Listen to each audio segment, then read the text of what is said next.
अंजलि गांव की सीधी सादी लड़की है। उसकी शादी को 2 साल बीत चुके हैं। उसके पति का नाम राजीव है और वो दोनों शहर में रहते हैं। राजीव वैसे तो नेक दिल इंसान है, लेकिन पराई औरतों के सामने वो पिघल जाता है। इसलिए अंजलि हमेशा चिंता में रहती है। ऑफिस से आने के बाद हर रोज़ अंजलि राजीव का फ़ोन चेक करती है। राजीव, क्या अंजलि तुम हमेशा मेरे ऊपर शक करती रहती हो? अंजलि, मुझे तुम्हारे ऊपर कोई भरोसा नहीं है। पता नहीं बाहर क्या करते रहते हो। अंजलि को हमेशा शक लगा रहता है। इसमें अंजलि की कोई गलती नहीं। ऐसे ही दिन बीतते रहे। इतने में अंजलि गर्भवती हो जाती है और डॉक्टर साहब अंजलि को घर का कामकाज करने से मना कर देते हैं। अंजलि राजीव से कहती है, डॉक्टर साहब ने तो मुझे कोई भी काम करने से मना कर दिया है, अब क्या होगा? राजीव, एक काम वाली बाई रखनी होगी। तुम चिंता मत करो, मैं सब कुछ संभाल लूँगा। राजीव काम वाली बाई की खोज करता है और 2 दिन बाद रूपा नाम की एक औरत घर पर चली आती है और कहती है, रूपा, मैंने सुना है आप लोग काम वाली की तलाश में हो, मुझे रख लो, मैं बहुत अच्छा काम करती हूँ। रूपा की उम्र 30 के आसपास है और वो बहुत ही सुंदर भी है। रूपा को देखकर राजीव पिघल जाता है और कहता है, हाँ हाँ, हम तुम्हें रख सकते हैं, बिल्कुल रख सकते हैं। अंजलि, नहीं नहीं, रुको, पहले जांच तो कर लेते हैं कि इसका घर कहाँ है, ये आई कहाँ से है। राजीव, उसकी क्या ज़रूरत है अंजलि, अभी हमें काम वाली की ज़रूरत है, हम इसे रख लेते हैं। राजीव अंजलि की बात नहीं सुनता है और रूपा को काम पर रख लेता है। रूपा घर के कामों में लग जाती है, मगर उसके काम से अंजलि बिल्कुल खुश नहीं है। वो हर काम आधा अधूरा करती है और काम से ज़्यादा समय सजने संवरने में लगाती है। राजीव तो बस रूपा को देखते ही रहता है। अंजलि, राजीव, अभी तक तुम तैयार नहीं हुए हो, आज ऑफिस नहीं जाओगे? राजीव, नहीं अंजलि, आज अच्छा नहीं लग रहा है। अंजलि आराम करती रहती है और राजीव बैठकर पूरा दिन रूपा को देखता रहता है। रूपा, अरे साहब, क्या देख रहे हो? राजीव, तुम्हें देख रहा हूँ रूपा, तुम कितनी सुंदर हो। ये सुनकर रूपा शर्मा जाती है और कहती है, रूपा, ऐसे ना बोलो साहब, मालकिन सुन लेंगी तो बवाल हो जाएगा। राजीव, तो फिर आज रात को जब तेरी मालकिन सो जाएगी तब घर के बाहर चली आना, हम दोनों बहुत गप्पे लड़ाएंगे। यहाँ राजीव रूपा का दिल बहलाने में लगा हुआ है और उधर कमरे के अंदर बैठकर अंजलि सोच रही है। अंजलि, आखिर राजीव को हुआ क्या है? जो रोज़ ऑफिस जाने के लिए मरता था, वो आज ऐसे ही घर पर क्यों बैठा है? कुछ तो गड़बड़ है। रात को अंजलि खाना खाकर सो जाती है। राजीव इसी के इंतज़ार में था।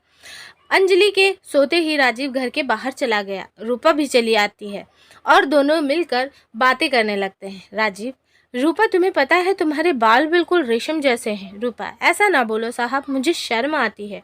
राजीव, मैं सच बोल रहा हूँ और तुम्हारी आंखें इतनी सुंदर हैं कि क्या बताऊँ। और तभी अंजलि आ जाती है और दोनों को रंगे हाथों पकड़ लेती है। अंजलि, अच्छा तो ये चल रहा है यहाँ पर? मैं सो क्या गई, तुम यहाँ काम वाली के साथ गप्पे लड़ा रहे हो? अंजलि को देखकर दोनों घबरा जाते हैं। रूपा डरी हुई आवाज़ में कहती है, रूपा, नहीं मालकिन, मेरा कोई दोष नहीं है, साहब ने ही मुझे बुलाया था। राजीव, अरे हाँ अंजलि, मैंने ही रूपा को बुलाया था। असल में रूपा के पिता की तबीयत बहुत ज़्यादा ख़राब है, इसलिए सोचा था कि उसे कुछ पैसे दे दूं। राजीव, ये लो रूपा, 2000, अब जाओ यहाँ से। रूपा पैसे लेकर चली जाती है, लेकिन अंजलि का शक नहीं जाता। अगले दिन से अंजलि ने रूपा की निगरानी करनी शुरू कर दी। अंजलि, ये रूपा मुझे कुछ ठीक नहीं लग रही है और राजीव का तो कोई भरोसा भी नहीं है। ऐसे ही कुछ महीने बीत गए। इन महीनों में राजीव रूपा पर पूरे तरीके से फिदा हो गया। उसने रूपा की तनख्वाह भी बढ़ा दी। रूपा भी काम चोरी करने लगी। एक दिन अंजलि ने देखा कि उसके कमरे से उसकी घड़ी गायब है। अंजलि ने इधर उधर ढूंढा, लेकिन घड़ी नहीं मिली। अंजलि, घड़ी ऐसे तो गायब नहीं हो सकती, कल रूपा आई थी यहाँ, ज़रूर उसी ने ली होगी। उसके ऊपर कुछ पहले से ही डाउट था। राजीव, अरे नहीं, रूपा इतनी बुरी भी नहीं है, तुम्हारी घड़ी कहीं गिर गई होगी। राजीव मानने को राजी नहीं हो रहा था।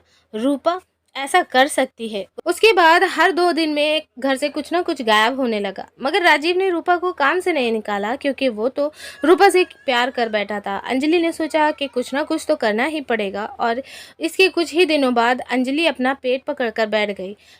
दर्द हो रहा है, पेट में बहुत दर्द हो रहा है। राजीव और रूपा दौड़कर आए। राजीव ने अंजलि को अस्पताल ले जाने के लिए गाड़ी बुलाई और रूपा के हाथ में घर की चाबी देकर राजीव अंजलि को लेकर निकल पड़ा अस्पताल की तरफ। कुछ देर बाद अंजलि ने चिल्लाना बंद कर दिया और कहा, पेट दर्द ठीक हो गया राजीव, चलो अब घर वापस चलते हैं। राजीव, लेकिन अभी तो तुम बहुत दर्द से तड़प रही थी। अंजलि, हाँ मगर अब मैं ठीक हूँ, अब चलो वापस घर चलते हैं। ड्राइवर ने गाड़ी घुमा ली। घर के सामने पहुंचते ही अंजलि ने देखा कि घर का दरवाज़ा खुला हुआ है। अंजलि राजीव के साथ घर के अंदर घुस गई और उसके बाद जो हुआ वो राजीव ने कभी सोचा भी नहीं था। उन दोनों ने देखा कि रूपा घर का सारा सामान इकट्ठा करके एक पोटली में बांध रही है। दोनों को देखकर रूपा चौंक गई। रूपा, अरे आप दोनों तो अस्पताल जाने वाले थे। अंजलि, मैंने पेट दर्द का नाटक किया था, मुझे पता था कि तुम एक चोर हो, इसलिए मुझे ये नाटक करना पड़ा। राजीव, छी रूपा छी, मुझे तुमसे ये उम्मीद नहीं थी। अंजलि, राजीव पुलिस बुलाओ। रूपा अंजलि के पैर पकड़कर रोने लगी। मुझे माफ़ कर दो मालकिन, मुझसे गलती हो गई। मगर अंजलि ने एक भी बात नहीं सुनी। कुछ देर बाद पुलिस आ गई और रूपा को अरेस्ट करके ले गई। अंजलि ने राजीव से कहा, देखो राजीव, बीवी के अलावा और कोई सगा नहीं होता। राजीव ने अंजलि से माफ़ी मांग ली। राजीव, मुझे माफ़ कर दो अंजलि, आज मुझे समझ में आ गया कि इस दुनिया में अगर कोई मुझसे सबसे ज़्यादा प्यार करता है तो वो तुम हो। आज से मैं किसी भी औरत को आंख उठाकर भी नहीं देखूंगा। राजीव सुधर गया। इसके बाद से ही उसने और किसी औरत से बात भी नहीं की। कुछ महीनों बाद दोनों को एक बेटा हुआ और सभी खुशी खुशी रहने लगे।